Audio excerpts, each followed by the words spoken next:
The next section I wanted to talk about here was things that we generally don't think of with training dogs. Um, Self-control is the biggest one, and that's what our whole program is based around. Because I see it so often where dogs are just regurgitating commands.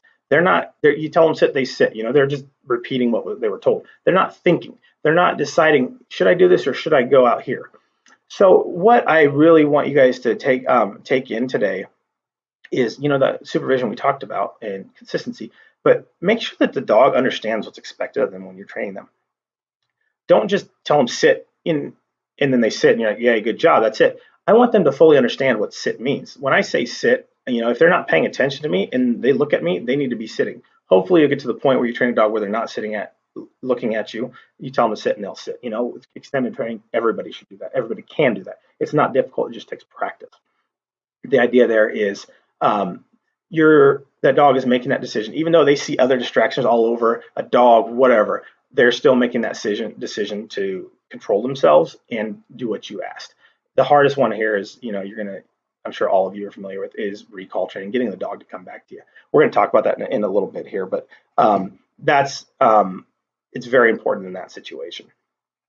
Another thing, something we don't think of is, some of you have asked, and I'm impressed, is that how to introduce new dogs for the first time.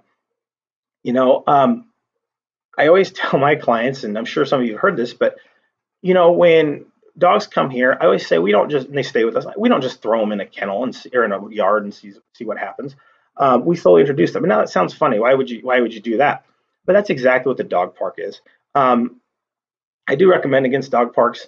There's a lot of disease out there. Even if you're vaccinated, you can get it, or one of your dogs can bring it home to another one, if they step in something. And then there's also communicable diseases to humans that dogs have too, some sort of nematodes and things like that. If you have questions, again, just shoot us a message and let us know. When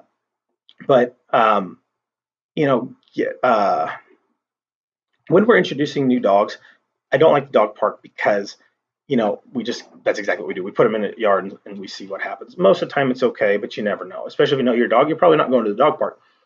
But what I want you guys thinking about when you introduce dogs is excitement can be confused for aggression by both humans and dogs. So if you have two excited dogs barreling at each other for the first time when they meet in, say, a dog park or a backyard or whatever, what happens is one dog might have a split-second thought where they're like, wait a second, is this dog coming to play or is he going to attack me?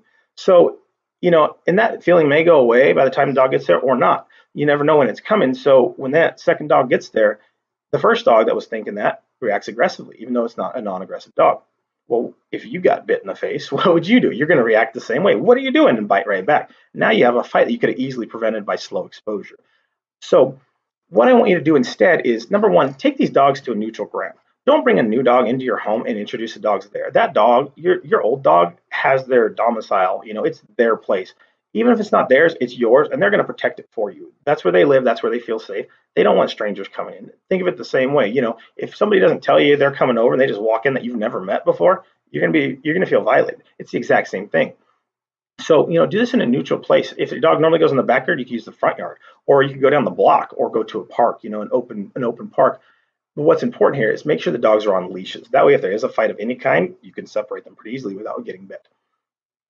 What I like to do is put the dogs within 50 to 100 feet of each other and figure out where I can find a threshold of they're not chomping at the bit, lunging at the end of the leash, trying to get to each other. Either whether it's play or aggression, I don't care. You never know. As a trainer, as a human, we don't know what the dog's thinking at that moment. We have our best guess, but you want to get them calm.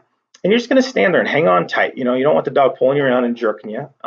We'll talk about that in just a minute here about leash training. But if they jerk you a little bit, they feel like they've gotten closer to other dogs. So you want to set your feet, get a good grip, wrap the leash around your waist if you have to, stand on it, whatever you have to do, tie them up until that dog comes down.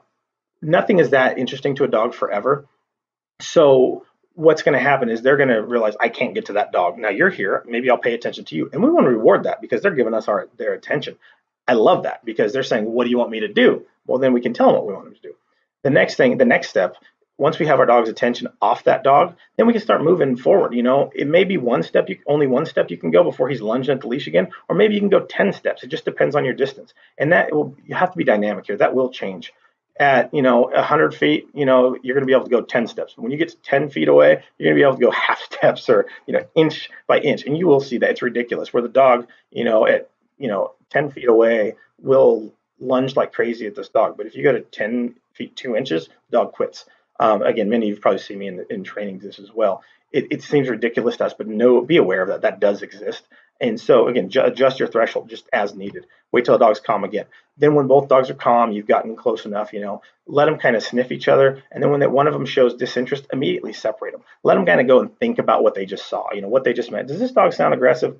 What happens is they have a nice interaction. You separate them like, oh, hey, that dog didn't hurt me. No big deal. They turn their backs because they're following you. They realize they can trust the dog not to jump on them. They trust you as well.